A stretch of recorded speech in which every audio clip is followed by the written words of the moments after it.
Back to Sacramento, where Charles, who in the past has entertained the idea of running for political office, is standing by.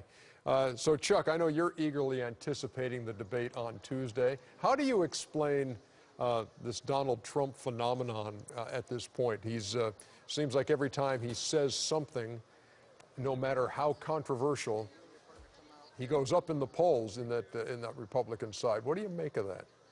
Well, first, tell my man to tell his mama to shut the hell up and just watch TV.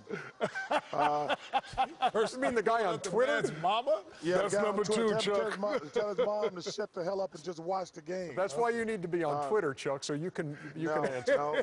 Hey, listen, I told you, Twitter's where fools go to feel important. I'm never going to do any social media. Hey, Ernie, this Donald Trump thing has been fascinating, sad, funny. It's all over the place. He started out insulting the Hispanics. You know, living in Arizona, I think the Hispanics are amazing people. To lump all Hispanics together, that was insulting. Now to lump all the Muslims together, that's even more insulting. Listen, this is the United States of America. This is the greatest place in the world. Do we have issues? Of course we have issues. But to try to divide and conquer, which is what the Republicans always do, it's just sad. And it's not, it really is. I feel bad just to insult people. And then you got these losers who love that because they're afraid to look in the mirror and say why their life suck. So they have to blame other people. Your life sucks for a reason because of you, not because of Hispanics. Do we have to do something about the extremists? Of course we do. But it's been sad to watch every time he insults people and his poll numbers go up. Him and Ben Carson, to be honest with you. Do you wish you could be on that stage and have your say with all those candidates, Chuck? Or has this soured your possible political aspirations?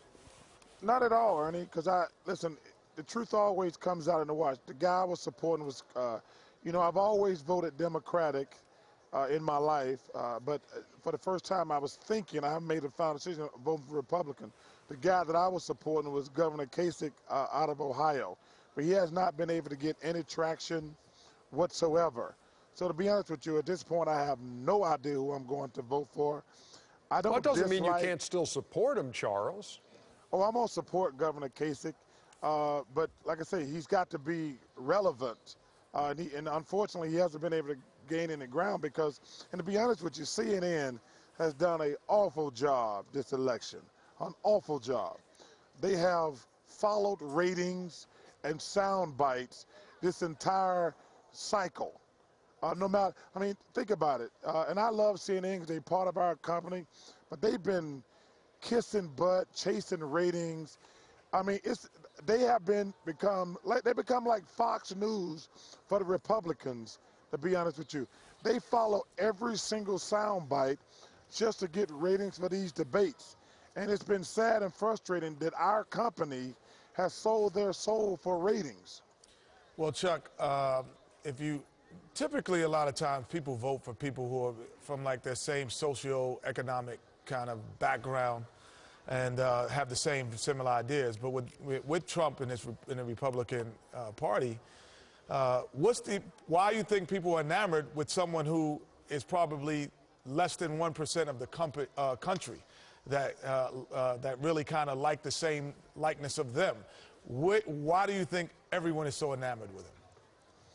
Well, you know, Kenny, it's sad to say, I think there's been this racial, there's this racial thing going on in our country right now that we have not confronted enough. We got first of all, we need the cops, but we got these very unfortunate incidents with the cops, and we need the cops. So that's that racial undertone. But if you go back and look what Donald has done, he's bringing up the illegal immigration thing. Now he's going with the Muslim thing.